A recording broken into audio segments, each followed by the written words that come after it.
During World War II, there were instances of collaboration between some individuals and groups in the Soviet Union and the Nazi German forces.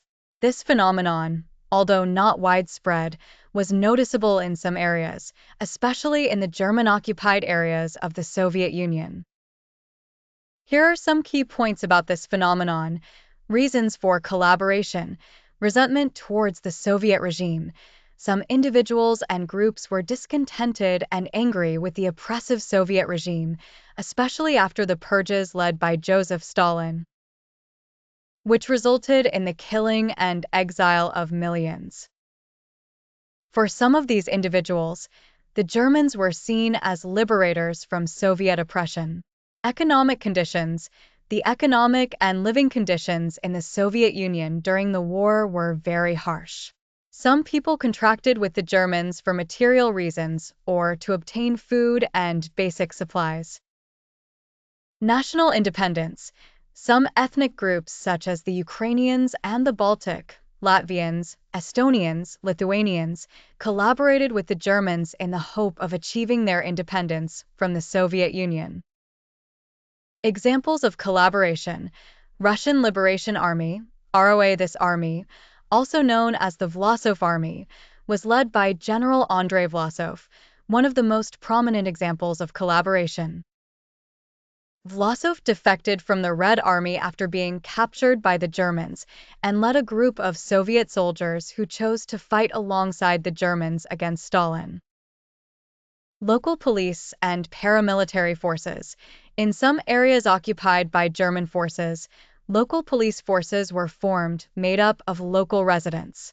These individuals collaborated with the Nazis in administering the occupied areas and sometimes in persecuting Jewish and communist populations. Collaboration in the Baltic states and Ukraine. In the Baltic states and Ukraine, some nationalist factions collaborated with the Germans against the Red Army, considering the German occupation less bad than Soviet rule. Some of these formed military units that fought alongside the Germans, such as the Ukrainian National Army and the Baltic Corps. Consequences of collaboration. Soviet retaliation. After the Soviets regained control over the territories occupied by Germany, those who collaborated with the Nazis were subjected to harsh punishments. Many were executed, while others were sent to forced labor camps in Siberia. Historical stigma. For many who collaborated with the Germans, collaboration was a stigma that cast a shadow over their lives and the lives of their families after the war. Even after the collapse of the Soviet Union, the phenomenon remained a sensitive topic in many countries. Historical evaluation. Complex perspective.